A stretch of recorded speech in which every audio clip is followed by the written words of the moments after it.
But how they went about doing it, plausible. So we'll see. Anyways, unintended consequences. Ross, I want to say. I have no idea. I didn't read it. It was recommended to me. And you should. I didn't read it. All right. Speaking of dystopian governments, we were the United States. We'll talk about, North Korea? Sure. The in the UN speech. Yeah, the UN speech. I got a little bit of it. He got a lot of flack because he kept calling Mo Si Tung Yang Wan Lo guy Rocket Man. You mean Kim Jong-il? Kim Jong-un. One Hung Lo. Yeah. No, it's hilarious. I think it's hilarious. He keeps calling him Rocket Man. Nikki Haley, she's the UN ambassador. She actually said that people around the world are now referring to him as Rocket Man. She was talking to a leader from some African nation and called him Rocket Man. It's hilarious. It's hilarious. Well, you want to listen to it? Yeah, you have it? I think so. Yeah. We'll see it happens. We're having all kinds of problems, so. All right. Now North Korea's reckless pursuit of nuclear weapons and ballistic missiles threatens the entire world with unthinkable loss of human life. It is an outrage that some nations would not only trade with such a regime, but would arm, supply, and financially support a country that imperils the world with nuclear conflict. No nation on earth has an interest in seeing this band of criminals arm itself with nuclear weapons and missiles. The United States has great strength and patience. But if it is forced to defend itself or its allies, we will have no choice but to totally destroy North Korea. Wow. Rocket Man is on a suicide mission for himself and for his regime. The United States is ready, willing, and able, but hopefully this will not be necessary. That's what the United Nations is all about. That's what the United Nations is for. Let's see how they do. Yeah. I just heard Trump's been calling him Rocket Man, that he called Trump today a dotard or dotard or something. I don't know how to pronounce it. I'm reading it. I don't know what that is, but I guess we've... Does it spell it, or do you have it in front of you? D-O-T-A-R-D. Dotard? It's probably not politically correct. Is it Korean? Well, I assume it's North Korean. This is I think I'm going to try to play this again. I'm having terrible time today. Okay. This, I think, was the best part of the speech that I've heard. Okay. Okay. Turns out... Never mind. No, you keep trying. I don't want to keep trying. We also have I give up. Trump UN address where he talks about socialism. That was it. Can you play it? I don't see why not. The problem in Venezuela That's me. is not that socialism has been poorly implemented, but that socialism has been faithfully implemented. Ooh, murmur. Well, because they're almost all socialist countries. He's smiling. From the Soviet Union to Cuba to Venezuela, wherever true socialism or communism has been adopted, it has delivered anguish and devastation and failure. Those who preach the tenets of these discredited ideologies only contribute to the continued suffering of the people who live under these cruel systems. America stands with every person living under a brutal regime. Our respect for sovereignty is also a call for action. All people deserve a government that cares for their safety, their interests, and their well-being, including their prosperity. In America, we seek stronger ties. Okay. You know what? You know who he sounds like there? Reagan. No. Who? Sounds like Kennedy and Johnson. Oh, yeah. Okay, sure. But saying... The socialists and communists. Yeah. Yeah. That's true. Very. I had a couple things to say. One, that is absolutely brilliant. Whoever wrote that for him, brilliant. That Venezuela is not suffering because socialism was implemented poorly, but it's because it was implemented really well. Yeah. That's absolutely true. Yeah. Brilliant. The other thing I want to say about every speech he's ever given, he's not good at it. No. And I was going to say it before you started. You were really making fun of him. It was terrible. Yeah. I think you should respect the president a little more. Yeah. But the dude... I will say his tan's looking good. The dude needs to... I don't care if he breaks the rules. He should put his hands in his pockets. Yeah. I know you're not supposed to do that, but it really annoys me. Especially his hand, he does the okay sign. If he does the okay sign, he always has to have at least one hand up. Moving around with... It's just... I don't know. We see that a lot in Italy here, where we're at. I know, but everybody's talking with a hand. He's not Italian. I know. Well, he might be. Who knows? He doesn't do that move. It could be. If he did that move, it would be hilarious. I do want to say he was doing this as a move. No, he wasn't doing that. The only way I think he could have, other than delivery, but the message of his speech, the only way he could have improved the message was if he had a line in there that was something like, the United States hereby quits the UN. That's the only way he could have improved the message. I think it was a great speech. I don't know how much he'll follow through. It was powerful. It was something you don't normally hear in front of the UN because it was Venezuela was there when he was talking about how horrible they were, right? They're part of the UN. I know, right? So it's hilarious. What are you doing? When he makes fun of socialist countries, most of the countries there have socialist regimes. But again, I prefer to just leave the UN, so I wish he would have put in his 2 weeks notice for the U.S. from the UN, but that's not happening anytime soon. What are you trying to do? Well, I want to pick up Melania Trump spoke at a luncheon. Melania? Who's that?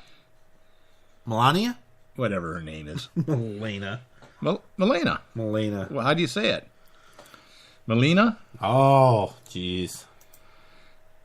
How come my thing is frozen? Kim Jong-un also called Trump a frightened dog. Whatever that means. And a gangster fond of playing with fire. You just gotta take it one game at a time. What are you doing? Can you repeat everything you just said? My live stream won't load. Stop it. Are we just making this up as we go? Normally we're very structured. Normally are, but we've been off for 3 weeks and everything is gone. My stuff at work, I was telling you before the show, computer stuff that I normally do, creating geologic maps and stuff, it's second nature. Everything was screwing up. I had to do it 2 or 3 times because for some reason, I don't know. It was the dinosaurs. No, I think it's the upcoming... Have you been off the Rapture? Yeah. Have you been off work for 3 weeks? Hang on. No, I haven't. Okay. All right, ready? Yeah. I think I have the First Lady. Important and joyous role I ever had is to be a mother to my young son. Her most important role. Together, we must acknowledge that all too often is the weakest, most innocent, and vulnerable among us, our children, who ultimately suffer the most from the challenges that plague our societies. Whether it is drug addiction, bullying, poverty, disease, trafficking, illiteracy, or hunger, it is the children who are hit first and hardest in any country. We claim our responsibility to the next generation to ensure they are prepared to accept the torch of leadership for the world of tomorrow. And make no mistake, this will always begin with us, coming together to embrace parenthood's noble calling. We must teach each child the values of empathy and communication that are at the core of the kindness, mindfulness, integrity, and leadership, which can only be taught by example. By our own example, we must teach children to be good stewards of the world they will inherit.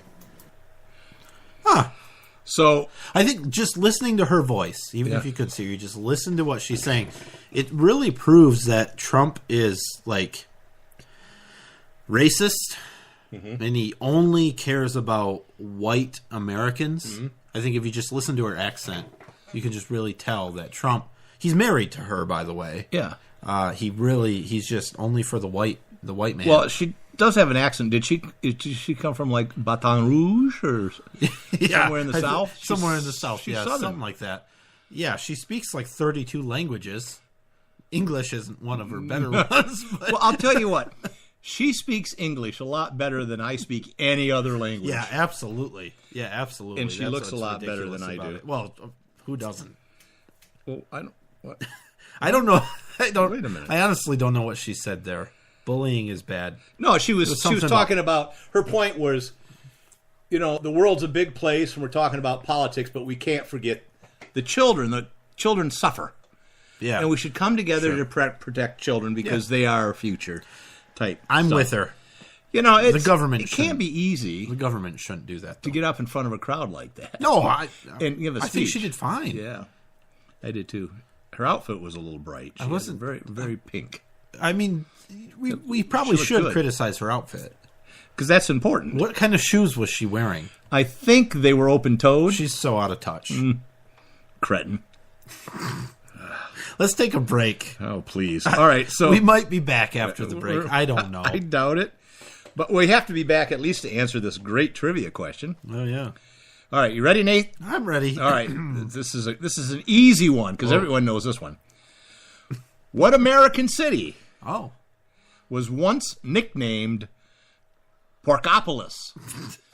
Porkopolis. That's P, like porcine. Porkopolis. An American city was nicknamed Porkopolis. Was it Dearborn? It wasn't Dearborn. That was Venisonpolis. We'll be right back.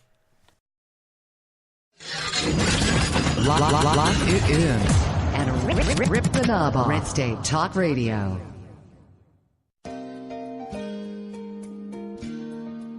My Parents Open Carry, a pro-gun kids book from White Feather Press. 13-year-old Brenna and her parents spend their day in typical fashion. But what's not so typical is that Brenna's parents lawfully open carry handguns for self-defense. And the Strongs join a growing number of families who are standing up for their Second Amendment right and bringing gun ownership out of the closet. Order your copy of this unique kids book at myparentsopencarry.com.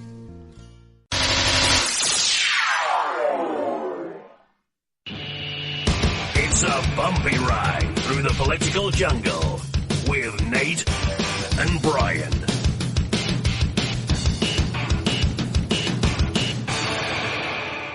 Believe me, if I started murdering people, there'd be none of you left. What?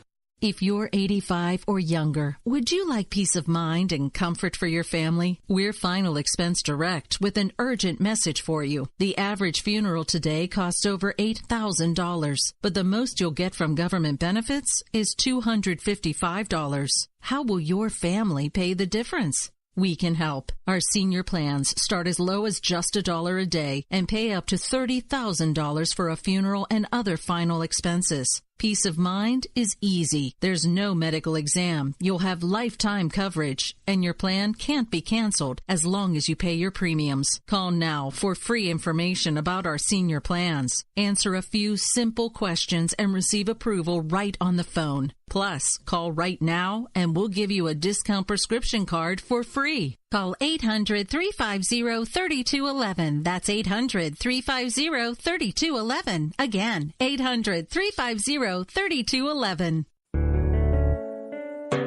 Whenever I'm feeling a little down under, I can always count on Nate and Brian for their interesting perspective on topics important to freedom and civil rights by listening to the At Odds Show. Nate and Brian cover important topics with insight, intelligence, and of course humor. I can always expect a laugh or two. So if you want to be informed and have a great time, give these guys a listen.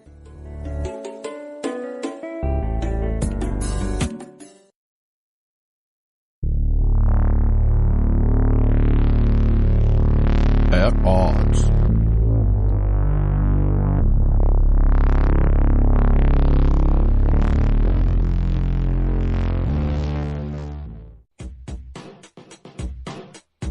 The At Odds Show with the greatest political talk show hosts in history, Nate and Brian.